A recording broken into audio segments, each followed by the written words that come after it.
Mesdames et messieurs, bonsoir et bienvenue dans votre émission Média Pro, l'émission qui décrypte pour vous l'actualité médiatique et audiovisuelle.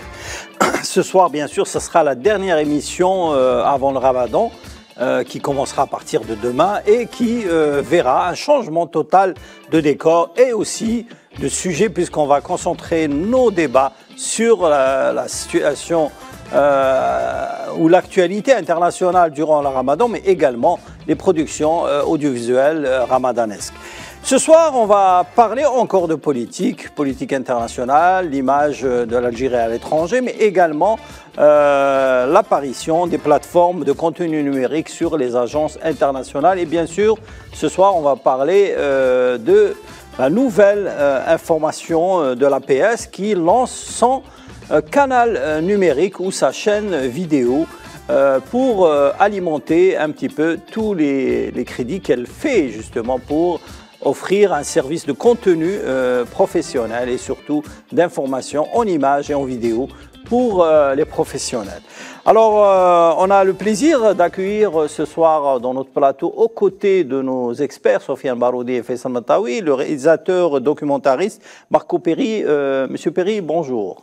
Bonsoir et merci pour l'invitation. Merci. Alors, vous êtes là justement pour participer à une mission au Sahara occidental concernant justement la situation humanitaire dans les camps sahraouis. Est-ce qu'on peut connaître un petit peu vos dernières impressions sur la situation dans les camps sahraouis? En fait, pour moi, c'était la première fois, donc j'étais... Vous n'avez jamais participé au festival je n'ai pas encore, je n'ai jamais parce participé. qu'ils ont un très très beau et grand festival de cinéma, notamment du côté de la ville. Il y avait deux villes dans lesquelles était organisé Tifariti, non? Tifariti, mais également et Dakhla, voilà, je cherchais. Dakhla est un festival très intéressant où il y a beaucoup de productions, notamment des productions audiovisuelles engagées qui sont diffusées venant de plusieurs pays d'Europe, mais aussi du Maghreb, notamment de l'Algérie, de la Tunisie et aussi de l'Égypte, pour donner une image nouvelle sur la situation dans le monde. Alors, vous parlez justement de votre présence, votre première présence. Quelles sont vos impressions sur ce que vit le peuple sahraoui aujourd'hui? En fait, c'était évidemment très touchant parce que moi, je vis en Belgique, donc il faut savoir qu'en Belgique, on ne parle pas trop, pour ne pas dire qu'on ne parle pas du tout de la condition du peuple sahraoui. C'est un sujet presque tabou. Donc, on n'a pas trop d'infos si on ne va pas les chercher. Et donc, pour quelqu'un qui est quand même engagé, mais qui se retrouve là sur le terrain, c'est quand même quelque chose de très touchant. C'est touchant là, parce que les conditions, évidemment, c'est vraiment très, très dur, très difficile. Et en même temps, c'est touchant la dignité avec laquelle le peuple sahraoui, il vit cette condition au quotidien. Et il essaie quand même de construire un quotidien, mais surtout un avenir.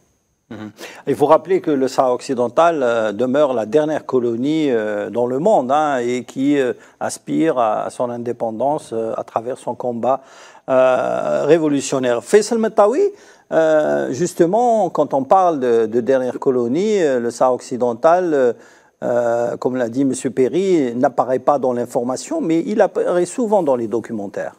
Oui, effectivement, il y a beaucoup de causes qui disparaissent des médias, des images des médias ou de la couverture des médias, et qui sont présentes plutôt dans le documentaire, dans le cinéma.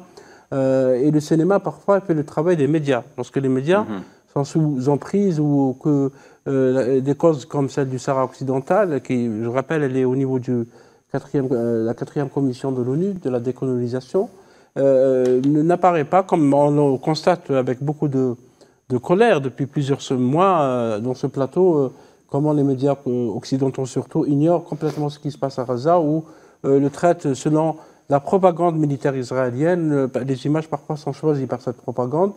Et donc parfois le cinéma vient parler, peut-être que plus tard, après la fin du drame et nous souhaitons qu'il y ait un cessez-le-feu et que la population de Gaza, les Palestiniens de Gaza retrouvent un peu de quiétude, bien que le drame est si profond. Plus tard, le cinéma va parler de ce drame. Il le parlera peut-être avec plus de liberté, plus de recul, On a vu, vous savez Salim, dans les festivals de cinéma, beaucoup de documentaires sur le Sahara occidental, sur les réfugiés, sur ces réfugiés qui font maintenant du cinéma, parce que vous savez qu'il y a maintenant...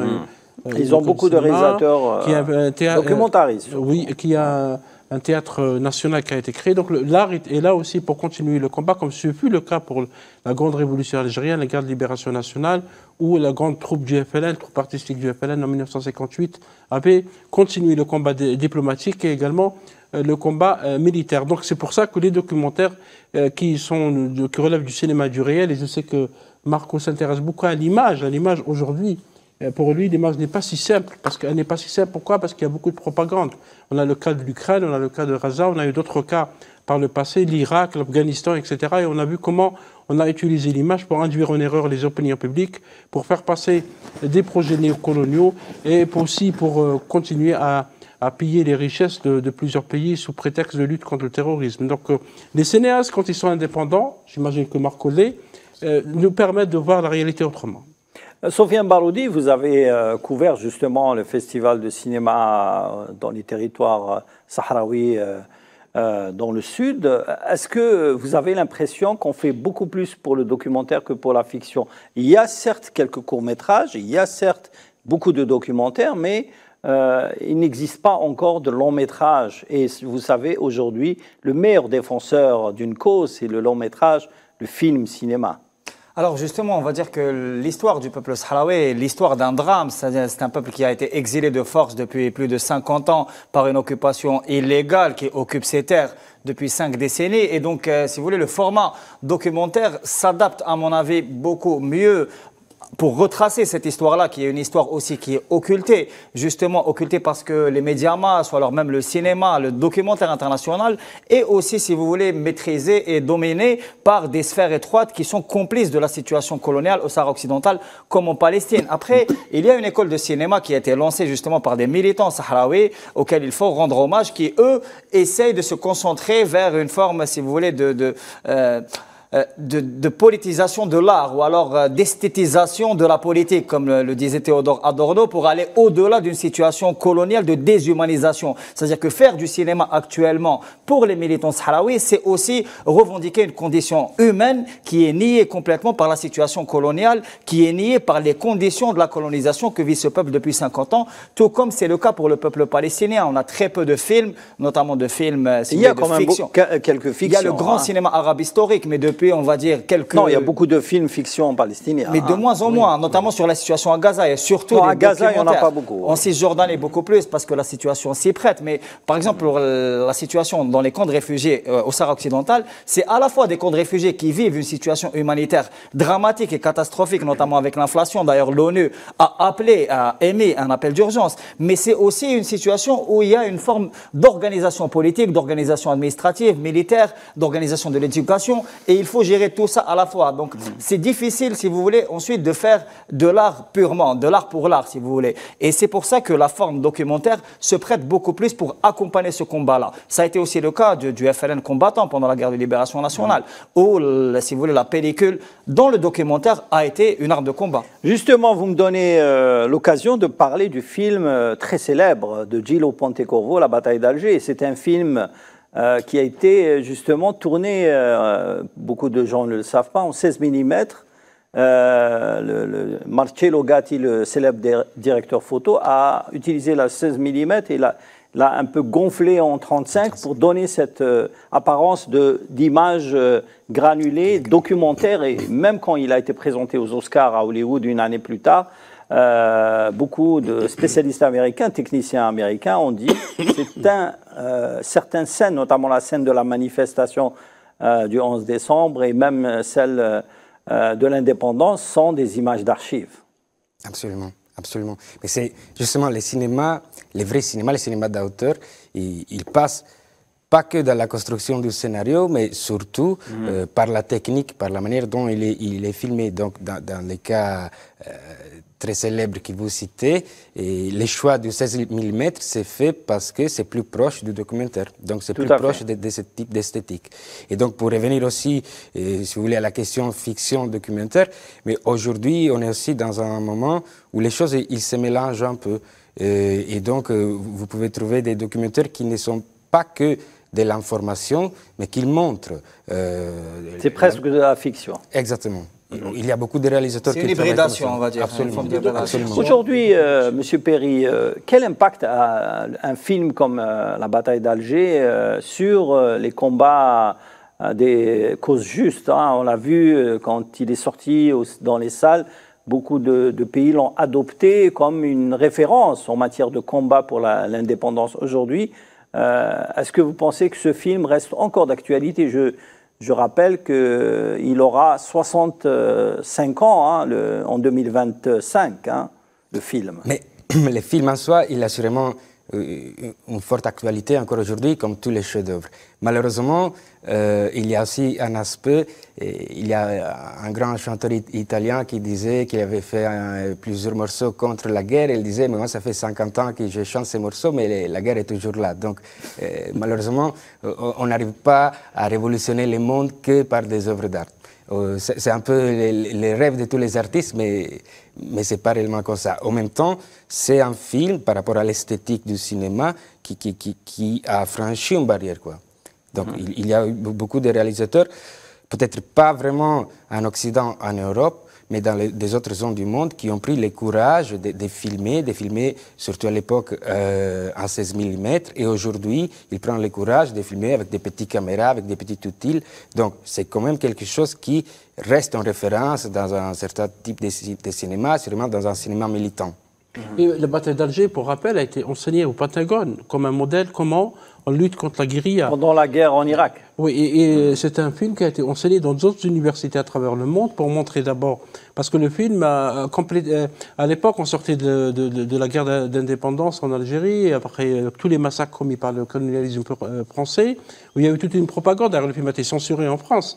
La bataille d'Alger... 40 ans, pendant 40 ans. Pendant 40 ans, il a été censuré, n'a pas été montré. Et d'ailleurs, c'est le cas de tous les films qui évoquent la guerre de libération nationale, sur tous les prétextes. Rappelez-vous le film de Rachid Boucharab, qui pourtant a parlé d'une période particulière en France durant la guerre de libération nationale, comme il a été attaqué de toutes parts parce qu'il a montré quelques secondes comment l'armée coloniale française avait ouvert le feu sur les manifestants en mai 1948 à ce type. Donc le cinéma gêne, oui, le cinéma gêne, qu'il soit en documentaire ou qu'il soit en fiction, lorsqu'il montre au monde entier les massacres commis dans des périodes coloniales, comme ce qui s'est passé en Amérique du Sud, avec les massacres commis contre les Indiens, les massacres commis en Namibie, chez nous en Algérie, ailleurs en Afrique, au Rwanda, au Balkan, etc.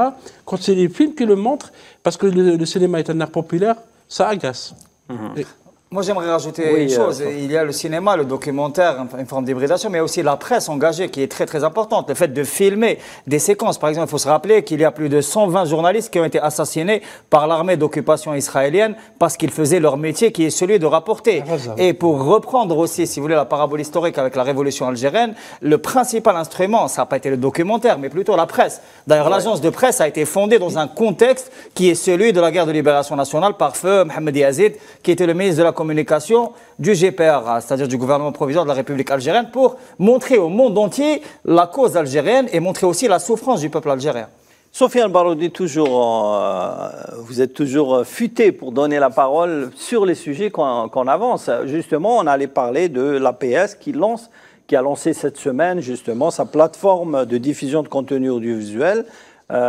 C'est une information très importante puisque l'APS rentre un petit peu dans les nouvelles technologies de diffusion de contenu comme les autres agences internationales, Reuters, API ou bien d'autres. L'AFP aussi, voilà. Alors, Faisal Matawi, on va voir les images justement de la cérémonie. Cette nouvelle technologie pour l'APS est plus importante que le fil aujourd'hui? Oui, je pense. D'abord, on est entré dans l'époque de ce qu'on appelle le visual first. Ça veut dire le visuel avant. Et beaucoup de spécialistes de la communication considèrent, rappelez-vous, vous êtes journaliste de la presse écrite, Salim, Nous avons travaillé pendant longtemps donc, dans la presse écrite et à l'époque on nous disait l'image, il faut chercher une photo pour illustrer un article. Bien sûr. L'article était plus important, le texte était plus important. Maintenant, la période s'est renversée. Maintenant, c'est la photo, le texte illustre l'image. C'est le texte qui est là en support uniquement et on constate que la vidéo et l'image sont plus importants. L'APS est en train de rattraper, je pense, un retard parce que l'agence APS est une agence algérienne qui est importante, qui a des bureaux à l'étranger. J'espère qu'elle en aura plus, notamment en zone africaine et en zone arabe, pour pouvoir couvrir. Parce que maintenant, les agences de presse ne font pas uniquement que la photo et le texte, ils font l'infographie interactive, ils font l'image, ils font des lives, ils font des émissions, ils font des éclairages.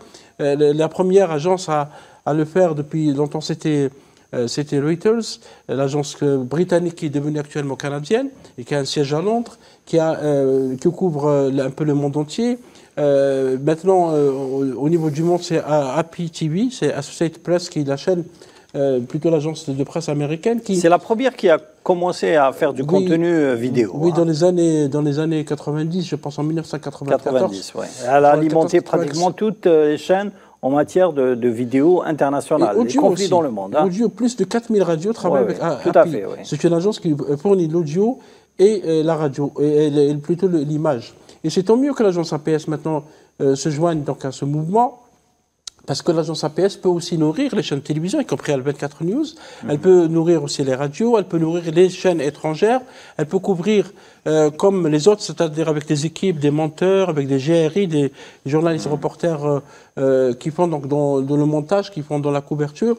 Et je pense que c'était inévitable parce qu'il y avait un service vidéo à l'APS depuis quelques années qui donnait un peu quelques vidéos, notamment sur la plateforme YouTube. Et cette plateforme est aussi importante pour la visibilité de l'agence, mais également pour la visibilité de l'Algérie, parce qu'il y a beaucoup d'événements. Il n'y a pas que l'actualité chaude, que le breaking news, parce que les agences comme l'AFP, l'agence France Presse, qui produit presque 300 vidéos par jour. Vous imaginez le nombre 300 de vidéos, c'est énorme. Hein. C'est énorme et elle fait des lives, des directs de 600 lives par mois.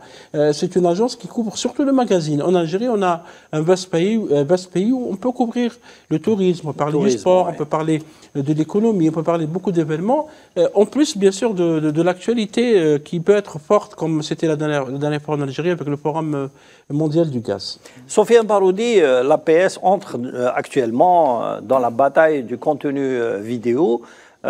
Aujourd'hui, que peut apporter l'APS de différent que les autres chaînes internationales? Déjà, moi, je pense qu'il y a une demande internationale très, très importante sur l'Algérie en matière de vidéo qu'il va falloir satisfaire à un moment ou à un autre. Premièrement, je m'explique. Moi-même, j'ai été contacté par plusieurs médias, grands médias internationaux, notamment sud-américains, asiatiques et africains, déjà qui cherchent à collaborer avec des médias algériens. Je peux citer par exemple, depuis Caracas, une télé qui s'appelle Télésour, qui est connue en Amérique latine, qui cherche et qui aspire à travailler et à avoir, si vous voulez, des images sur ce qui se passe en Algérie. Partenariat audiovisuel. Exactement, qui est vu, parce que l'Algérie est vue vraiment comme, si vous voulez, un pôle international très, très important, mais il y a une carence d'images. Il y a aussi, ça m'a étonné, j'ai été contacté par TV Ocho, qui est à Tegucigalpa, au Honduras, qui cherche à avoir un partenariat, à savoir ce qui se passe en Algérie, à coopérer en matière de presse, en matière audiovisuelle. Il y a aussi une demande asiatique et africaine très, très importante. Et on va dire qu'il y a une histoire algérienne. Moi, je parlais de l'histoire de l'APS comme instrument militant, parce que pendant les 2 premières décennies, on va dire, l'APS, qui a été fondée par le mouvement révolutionnaire algérien, a aussi servi à donner un essor au mouvement révolutionnaire dans le monde entier, qui était pour la plupart domiciliés à Alger. Et donc d'abord, c'est répondre à un besoin et à une demande internationale sur l'Algérie, mais aussi informer le public algérien qui lui aussi demande sur ce qui se passe dans le monde entier directement, sans passer par d'autres supports et d'autres agences, parce qu'il faut rappeler que les grandes agences sont aussi orientées politiquement et idéologiquement, et notamment par le contexte actuel qui connaît une forte polarisation dans le monde. Il faut assurer une forme d'autonomie stratégique au niveau médiatique, et ça passe aussi par l'instrument audiovisuel, par les nouvelles technologies de l'information, et en ça, je pense que le pas est très important. Après, j'aimerais ajouter autre chose. Il y a la demande internationale, mais il y a aussi, par exemple, l'aspect du fonds d'archives. On parlait tout à l'heure de l'Agence nationale des actualités filmées, par exemple, qui avait un fonds d'archives important, et je pense que cet aspect-là, c'est-à-dire essayer de restaurer, de numériser, de valoriser, exactement, Qui a été dissoute. Qui a été dissoute. Mais où sont les images de l'ANAF? Exactement, c'est une bonne question. Beaucoup se posent la question, parce qu'il y avait un fonds d'archives très très important. Pour votre information, les images de l'ANAF sont au niveau de la télévision algérienne. C'est un des pays, non? Non, non, là, c'est un des pays, c'est beaucoup plus la photo. Tout ce qui il faut préciser que l'ANAF avait un fonds archives en pellicule. Donc, et un peu en bêta. Donc la majorité des images ont été récupérées par le NTV à l'époque à la dissolution de l'entreprise. Et c'est très important de mettre en valeur ces images d'archives, parce que, si vous voulez, il y a une numérisation déjà des archives algériennes à l'étranger. On l'a vu par exemple pour le cas serbe, ça existe aussi dans d'autres pays du monde. Exactement. Et il y a une demande très importante au niveau intérieur, parce qu'il y a une demande importante et une fascination pour la construction historique, en plus du fait que ça soit politiquement très très important. Et donc, il s'agit vraiment de répondre à ce défi-là, qui est celui de la numérisation des archives et de la mise à disposition à la fois des professionnels qui en ont besoin pour travailler, mais aussi du grand public. Moi, je pense qu'il faut trouver des ponts entre plusieurs instruments, parce qu'il y a plusieurs institutions. Parce que nous avons le CIP, Centre international de presse, qui a des journalistes, qui a des caméramans, qui a aussi un fonds d'images, qui a beaucoup de reportages documentaires. L'agence APS, maintenant, qui va se mettre donc à la création de contenu et à la production, parce que la production de contenu demande beaucoup de temps, beaucoup de matériel. Il y a aussi la télévision algérienne, vous l'avez évoqué, la cinémathèque algérienne. Il y aura bientôt un centre national des archives cinématographiques qui sera installé à Ain Defla. Je pense qu'il va avoir beaucoup de documents à stocker et à protéger aussi, parce qu'il s'agit de les protéger. Vous savez très bien le problème qui s'est posé pour le cinéma. Et la numérisation, je pense que c'est un grand défi, parce que nous avons effectivement besoin de garder la mémoire du cinéma algérien, du combat libérateur des Algériens et de tout ce qu'a connu l'Algérie depuis son indépendance. Et cette bataille de l'image, je pense qu'elle est importante, parce que beaucoup d'experts estiment que l'avenir des agences de presse sera audiovisuel, pas de oui, texte. mais le plus important dans les agences de presse aujourd'hui, vous avez deux combats. Le combat de l'actualité, c'est-à-dire couvrir l'actualité, être peut-être l'unique diffuseur de cette image, et aussi l'archive. Exactement. Toutes les grandes agences ont des sections d'archives. Nous sommes abonnés à 3 agences importantes, l'AFP, l'AP et Reuters. Nous avons accepté de payer un abonnement plus élevé juste pour avoir accès à l'archive. C'est l'archive qui est plus cher que l'actualité. Oui, l'archive est toujours payant. Oui, c'est tout à fait normal. Et vous avez de l'archive jusqu'à 1930. Oui. C'est-à-dire que de 1930 à ce jour, il y a beaucoup d'images sur l'Algérie, par exemple, que l'Algérie ne possède pas. Bien sûr. Et qui sont sur des agences internationales. Et parfois, c'est des images tournées par des Algériens. Oui, comme il y a des négatifs de films qui sont à l'étranger, comme il y a des images qui sont stockées par des laboratoires en Italie. Comme nous l'avons toujours répété sur ce plateau, Faisal, l'histoire des archives est un débat national auquel il faudrait réellement se concentrer, faire peut-être un colloque là-dessus. Parce que le problème des archives, il est dispersé. Vous avez une grande partie à la Cinémathèque. À la Cinémathèque, vous avez le fonds colonial de 1930 à 50, 60. Vous avez le fonds révolutionnaire, les images tournées dans le maquis. Et vous avez le fonds après les années 60, 70. Donc ça, c'est un fonds d'archives très important. Je vous cite un exemple, puisqu'on rentre dans le Ramadan. En me promenant dans les allées des archives de la Bibliothèque nationale où sont stockées la majorité des bobines de la Cinémathèque, il existe une 50aine de bobines sur le Ramadan dans le monde. C'est des images tournées en 35 mm dont nous ne connaissons pas le contenu parce que c'est des images qui n'ont pas été numérisées. Peut-être dans ces bobines sur le Ramadan dans les pays arabes, il existe des images inédites, des images extraordinaires qui peuvent faire l'objet d'un documentaire. C'est ça le X, c'est qu'il y a beaucoup d'archives. Monsieur Perry peut en parler si vous voulez, parce que c'est un documentariste et connaît l'importance de l'archive. L'APS, c'est vrai qu'elle a un fonds d'archives, mais elle n'a pas commencé à filmer avant. Donc elle a commencé dans les années 2000, elle a commencé à filmer. À avoir un service audiovisuel, comme on dit. Aujourd'hui, elle a une plateforme, c'est-à-dire son contenu, il est sur une plateforme où elle vend de l'image, comme le fait l'AFP, comme le fait... Mais le point photo de l'APS est très important. Oui, très important, tout à fait, tout à fait. Mais il y a d'autres agences qui avaient des images, notamment le NTV, elle a un fonds documentaire qui est très important. Beaucoup achètent de l'ENTV. Ils ont un service d'archives très, très professionnel, très, disons, qui a commencé à se moderniser. Ils ont commencé à numériser c'est la seule institution qui possède aujourd'hui un scanner 16-35 mm. La Cinémathèque ne possède pas ça, alors qu'elle a le plus grand fonds de bobines, stock de bobines 16 et 35 mm en Afrique et dans le monde arabe. Monsieur Perry, justement, l'importance, je vous cite l'exemple, puisque j'en connais un bout du film La bataille d'Alger, il a été numérisé en 4K, à version restaurée par la Cinémathèque de Bologne, qui est réputée pour l'archivage des films et la restauration des films. Absolument. Mais l'archive, pour revenir un peu au débat, je pense que c'est très important pour un pays de garder l'archive, une archive audiovisuelle, parce que, évidemment, vous travaillez sur l'actualité, mais vous voyez, l'importance de l'archive, c'est qui permet, après un certain temps, de faire l'histoire, de voir ce qui reste de cette actualité. Ouais. Donc, pour un pays, c'est fondamental de garder un archive audiovisuelle surtout. Donc, ça, c'est au point de vue vraiment historique, et si vous voulez, vraiment de la mémoire historique d'un peuple. Et puis là, il y a aussi la question qui s'impose aujourd'hui, c'est-à-dire, on sait très bien, tout ce qui est argentique, la pellicule, a une durée plus ou moins longue, d'une centaine d'années. Un siècle, voilà, c'est ça. Et donc, il faut essayer de la garder. Et la numérisation, ça a un coût.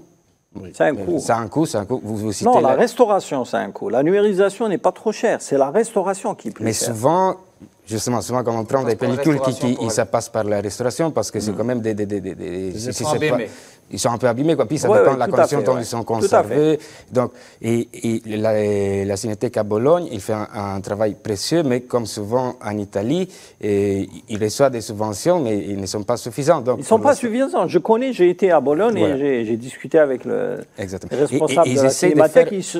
D'abord, la majorité des films qui sont restaurés sont aidés par plusieurs organismes privés, vous savez. Oui, absolument. Sinon, ils ne peuvent pas restaurer des grands films comme ceux de Fellini, comme ceux de... Mais en fait, eux, ils ont beaucoup de problèmes. Moi, je parlais surtout avec les réalisateurs italiens, parce que, par exemple, ils ont numérisé plusieurs films de Charlie Chaplin, parce qu'ils ont eu Ils sont très chers. Hein. Ils sont très chers, mais ils ont eu donc les droits de les faire par sa fils. Donc, ils ont eu, et puis, il y a tout un mouvement, des organismes internationaux qui arrivent aussi avec l'argent, parce qu'il y a toute une attention autour de Chaplin. Et donc, ils sont devenus vraiment, et se sont spécialisés sur ça, mais ils font aussi un travail. Moi, j'ai un ami, un réalisateur belge qui s'appelle Boris Lehmann. Parmi beaucoup de ces films, ils sont numérisés pas par la Cinémathèque belge, mais par la Cinémathèque à Bologne. Donc, ils font tout ce travail-là qui est fondamental. Mais, comme je vous disais, comme souvent en Italie, les problèmes se posent quand on parle de Pasolini, quand on parle de Fellini, parce que l'Italie, vous savez, on n'a pas les droits sur ces films-là. Vous savez qui a les droits oui. Les cinémathèques n'ont pas les droits sur les films. Qui a les droits sur les films de Fellini? Les ayants droit. Ce sont les Français. Les Français, Ce sont les Français qui gardent les droits. C'est vrai, oui. C'est dingue, hein, mais c'est comme ça. Donc, pour un pays, c'est fondamental de garder ses archives audiovisuelles, pas que cinématographiques, je veux dire, mais aussi sur l'actualité, parce que c'est l'histoire. C'est l'histoire du futur. Je pense que... Merci. On revient, Faisal, si tu permets, on fait une courte pause de publicité, on revient au débat.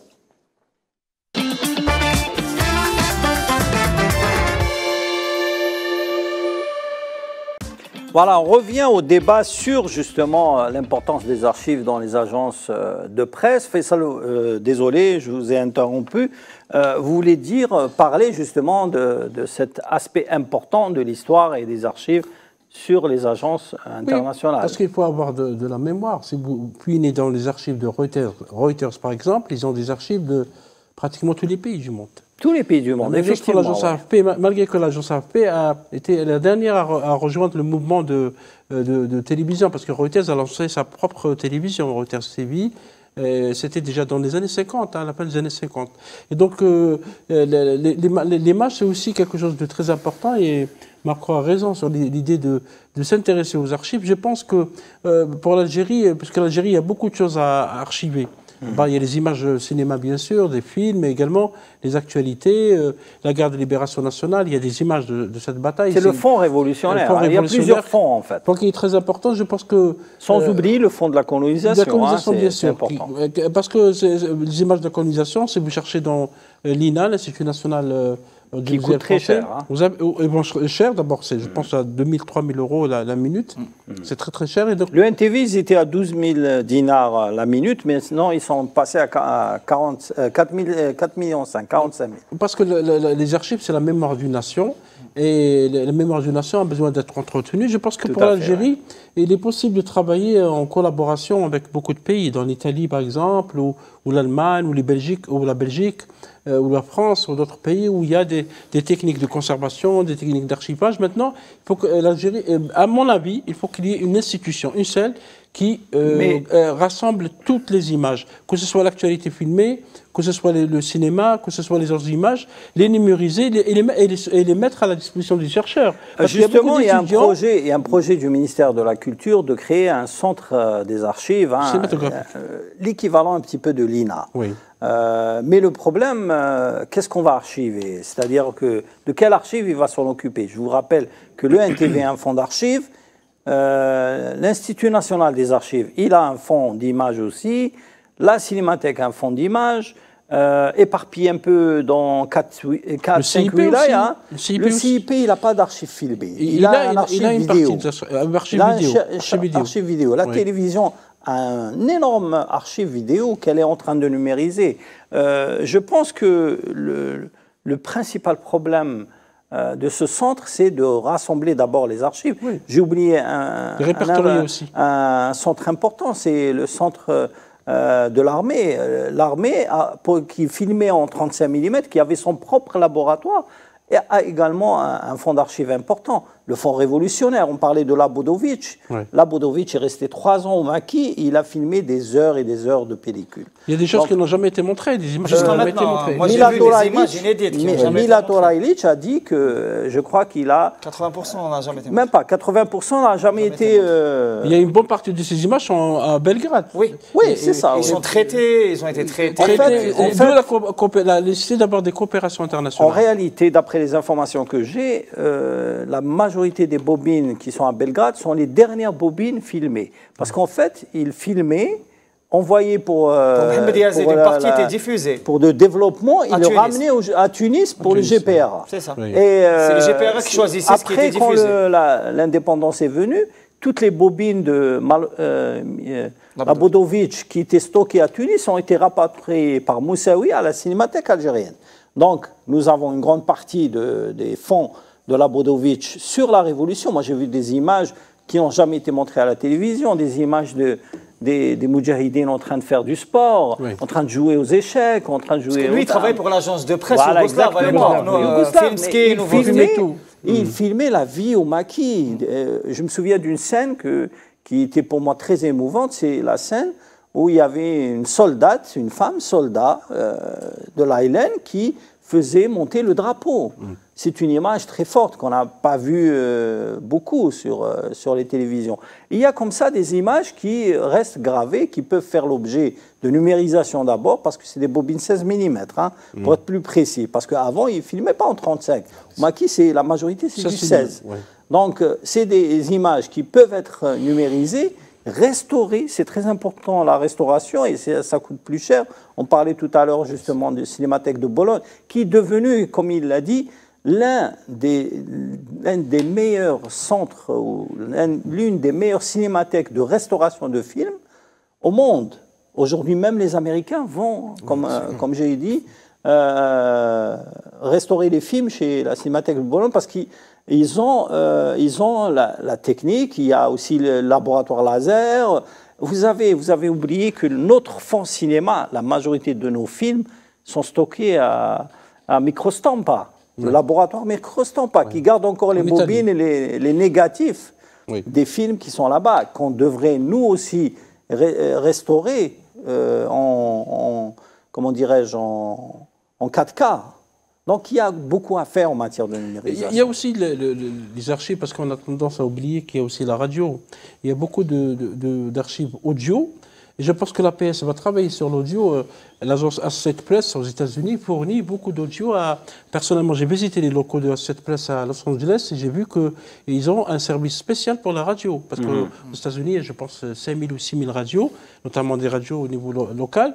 L'archive audio de la radio nationale est très important parce que, rappelez-vous, il y a eu aussi pendant la guerre de libération nationale, tout à fait. Les archives de Sawt al-Arab, la voix d'Algérie indépendante. Même après, il y a des interviews rares. Par exemple, Thomas Sankara, la seule interview, c'est la radio algérienne a été diffusée par un média européen. Qu'on peut utiliser parce qu'il y a beaucoup de chercheurs en histoire, des Algériens, des étrangers, des étudiants et même des amateurs de cinéma, même les documentaristes, comme parce qu'on a un documentariste avec nous qui peut s'intéresser par une séquence ou un épisode de la guerre de libération nationale, ou peut-être avant, ils vont trouver ces images rares que vous avez évoquées, d'où la nécessité de les mettre visibles, parce que tant qu'ils sont stockés et parfois ils sont attaqués par des phénomènes de dégradation, ça peut poser problème, on peut perdre la mémoire. Sofiane, juste pour fermer le dossier. Oui, exactement. Rajouter quelque chose sur la plateforme qui a été lancée par l'APS, la plateforme numérique très importante. En plus du volet, si vous voulez, on va dire mémoriel ou de la construction de la narrative historique nationale, qui est un axe très important, il y a aussi le volet de la coordination entre les différents médias publics, justement pour avoir un maximum d'images actuelles. Nous sommes invités en tant qu'L24 à coopérer avec Exactement. L'idée, ça serait vraiment de maximiser, d'optimiser la coordination entre les différents médias, notamment publics, le PTV qui dispose d'un grand savoir-faire et aussi d'un fonds d'archives, et aussi l'APS, mais aussi par exemple Al24, pour optimiser la couverture des grands événements internationaux selon un regard algérien, notamment des événements africains, des événements sud-américains, des événements asiatiques où on peut avoir une primauté.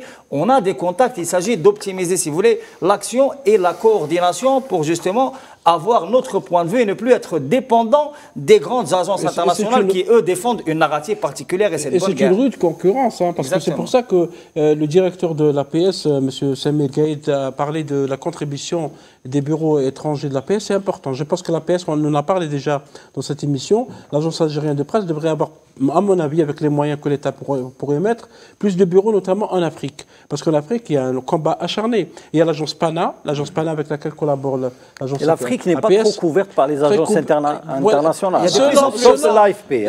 L'AFP, il y a chez Reuters. Maintenant, il y a Anadolu aussi qui court, il y a les Russes, il y a TASS, il y a aussi Xinhua, chinoises qui sont installées, de plus en plus d'agences. Il y a l'agence de presse latino-américaine d'ailleurs qui a signé une convention avec l'APS il y a quelques mois, qui travaille sur l'Afrique. Brièvement fait ça. L'agence Nova aussi, l'agence italienne, je pense qu'il fait un bon travail, l'agence EFE espagnole.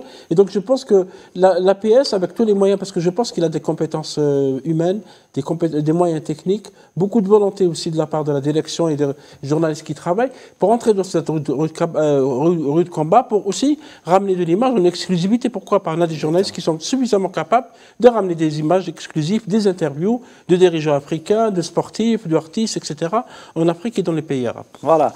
Merci pour ces éclairages, Faisal Mataoui. On va aborder un axe, justement. Quel est le programme qui vous a intéressé cette semaine, Faisal? C'est une grande question. Je pense que celui qui fait le débat actuellement, pas des parenthèses, J'irai dormir chez vous. Ouais. C'est une émission qui a été une émission de voyage, de découverte par la chaîne RMC Découverte, je pense BFM Play, qui a visité l'Algérie. Qui a consacré un numéro à l'Algérie, après plusieurs tentatives, parce qu'il faut préciser qu'il a fait la demande depuis plusieurs années pour des raisons de sécurité. Il n'a pas pu accéder. Cette fois, il est arrivé. On regarde la bande-annonce justement du programme qui était très très suivi et même avant la diffusion du sujet, il a été diffusé plusieurs extraits qui ont fait le buzz sur les réseaux sociaux. Là, je suis vraiment content d'être là parce que ça fait des années que je voulais venir. Malgré quelques restrictions. Je peux aller chez eux ou pas? Non. J'ai l'autorisation de filmer et en même temps, je n'ai pas le droit d'aller chez les gens. C'est très paradoxal. Même s'il est connu. J'allais dormir chez vous. Et reconnu. J'ai vu toutes vos émissions. Si l'hospitalité était un pays. Et je peux dormir chez vous? Avec plaisir. C'est vrai? Et bien sûr. Ce serait l'Algérie. Je peux venir manger chez vous ce soir? Soyez les bienvenus. Vous êtes chez vous. Merci beaucoup. Pas vrai, Antoine de Maximi? En tout cas, moi, de mon point de vue, c'est clair, j'ai été super bien accueilli. Très bien. Inédit, J'irai dormir chez vous en Algérie, ce soir à 21h10 sur RMC Découverte. Voilà, c'était la bande-annonce de l'émission J'irai dormir chez vous de Antoine de Maximi. Oui. Faisal Matawi, ça fait longtemps qu'une chaîne de télévision n'a pas planté sa caméra sur le territoire national, notamment dans plusieurs wilayas. On a vu, il est parti dans le sud, dans le nord, à l'ouest. Ça a été une grande aventure pour Antoine de Maximi. Il est parti à Oran, en Kabylie, à Hardaya, Janet, Alger. C'est un principe très intéressant. Et ce qui est intéressant, c'est qu'il a touché un petit peu à toutes les facettes de la société algérienne. Oui, bien qu'apparemment il n'a pas compris certaines complications, ou disons certaines nuances dans la société algérienne, notamment dans la région de Hardaya. L'intérêt de cette émission, c'est justement de plonger dans la société, de discuter avec elle, de la faire découvrir, parce qu'il y a beaucoup de stéréotypes par rapport à l'Algérie, des stéréotypes qui ont repris après l'émission, hein, parce qu'on a vu comment les commentaires, tous les commentaires n'étaient pas positifs. Il y a ceux qui sont, bien sûr, de ceux qui se recrutent dans les néocoloniaux ou l'extrême droite, etc., qui ont attaqué l'émission, etc., bien que l'émission n'était pas aussi parfaite que ça, parce qu'il y avait des aspects qui était très discutable de la manière avec laquelle le pays est présenté. Je ne sais pas s'il a pu partir partout, mais... Je ne sais pas si vous avez vu les émissions qu'il a faites dans plusieurs pays, notamment les pays du Sud, hein, oui. Au Maroc, dans les pays du Golfe, en Égypte et surtout en Inde. Je peux vous dire que là où il était le plus à l'aise, c'était là, hein, en Algérie. Hein, parce que d'abord, il y a la facilité de la langue. Parce qu'il est connu déjà. Il est connu. Oui. D'abord, ça a été une découverte pour lui. Il ne savait pas qu'il était encore plus célèbre qu'en France. Oui, l'intéressant, c'est le petit débat qu'il y avait avec un vieux monsieur, je pense en Kabylie, oui, qui lui parlait de la révolution.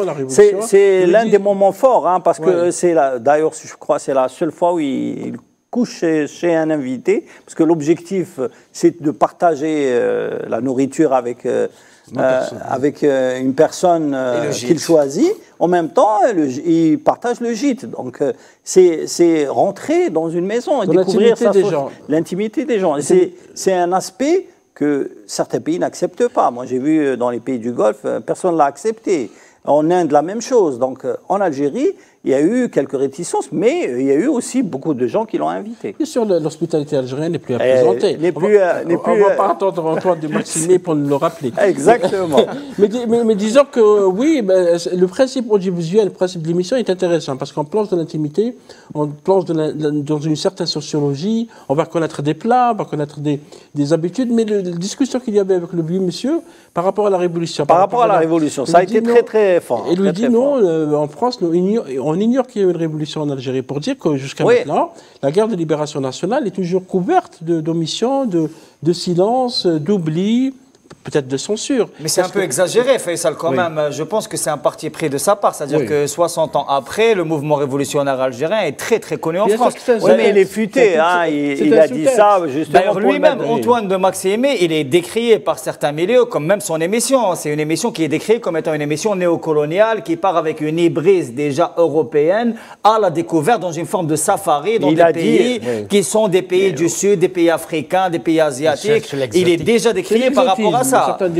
C'est une hubris. Oui, mais le passage à Daoud, avec Daoud, le vieux Daoud, était un passage très important où d'abord ils ont été francs tous les deux. Hein. L'autre, n'oublie pas, son père était un révolutionnaire, lui il a vécu la révolution. Donc c'était le face-à-face entre les deux hommes, notamment derrière une belle vue de la Kabylie, c'était un moment fort de l'émission. Mais cela dit dans l'émission... Et en plus, il lui a dit, on a tourné la page, mais on n'oublie pas. Oui, on n'oublie pas, mais Sofiane a quelque part raison, parce qu'il y a beaucoup de choses qu'on n'a pas vues de l'Algérie aussi. Hein, oui, bien sûr. La ville d'Alger, on ne l'a pas vraiment vue. La ville d'Oran, également, même Hardaya, elle était dans le marché de Hardaya. Oran, on l'a vu que la nuit. Oui, la nuit, alors qu'il aurait pu plus... Bon, non, il est arrivé le vendredi, entre la prière, il a trouvé toute la ville oui, mais sélection, il aurait pu partir à Santa Cruz et voir une plongée de la ville. Il y avait donc beaucoup de choses à montrer, mais il y a aussi un aspect négatif, il y a un sous-entendu, je pense que ça a été exploité pour présenter l'Algérie comme un pays fermé, comme un pays qui est réticent à l'égard du tourisme, pour voir les gens réticents, etc.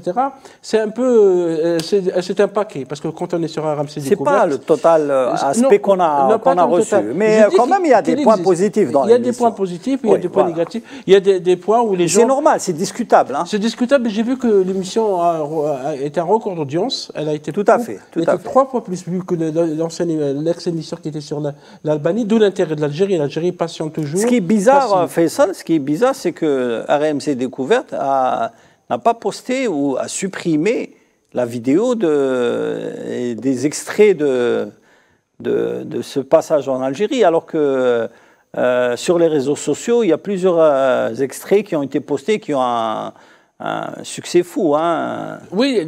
Est-ce que c'est voulu d'RMC? Il faut rappeler que RMC appartient aussi au patron de BFM TV, à I24, donc c'est aussi compliqué. Patrick Drahi. Oui, c'est parce que les commentaires ont parti. Personnellement, je me suis intéressé aux commentaires parce que parfois, peut-être, c'est plus sincère. Les gens parlent. Oui, bien sûr. Ouais. Même si on n'est pas d'accord avec ce qu'ils disent. C'était partagé. Il y a des jeux qui ont dit que vous nous avez donné de l'eau à la bouche les vacances prochaines, en été prochain, j'irai en Algérie. D'autres, vous nous avez montré un pays où on n'ira pas vivre. Ça, c'est le commentaire, français. C'est français. C'est des débuts. Non, il y avait même d'autres Européens. Je pense qu'il y avait même des Algériens qui répondaient aux Français, etc. Donc c'est une émission qui a créé, si vous voulez, ce qui est sûr, débat. c'est que c'est une opération commerciale complètement réussie parce que, comme vous le savez, tout ce qui sort en France concernant l'Algérie vend au maximum et passionne au maximum. Voilà. Ça, c'est sûr, ça fait beaucoup d'argent. C'est bien dit, Sofiane Baroudi. Voilà, cette émission est à présent terminée. On remercie M. Marco Perry d'avoir participé à l'émission Média Pro. On vous souhaite un bon séjour en Algérie. Merci beaucoup. Un grand pays. Merci Sofiane et merci Faisal. Je vous souhaite un bon Sahar Dalkom et surtout Sahar Sahurkum ce soir.